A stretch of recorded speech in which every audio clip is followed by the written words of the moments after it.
السلام عليكم ورحمه الله وبركاته. اهلا بكم، يا رب تكونوا بخير حبايبي. النهارده هنعمل مع بعض طريقه الكابوريا. عايزين كيلو كابوريا، وعايزه توم 4-5 فصوص، وعايزه كمان ملح، وعايزه توابل سمك، وعايزه كمان كمون. بس دي المقادير كده زي ما احنا شايفين. انا حطيت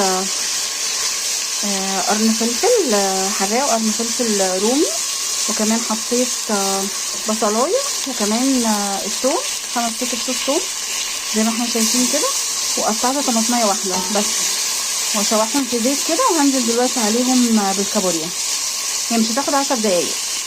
وكده الكابوريا بعد ما غسلناها، وكده بعد ما حطينا الكابوريا على الخضار بتاعنا، دلوقتي بقى هنغطيها 10 دقايق ونبص عليها تاني. يعني مش هنحط فيها ميه عشان هي تنزل ميتها، ومش هنقلبها كده في الحله بس عشان ما تتكسرش.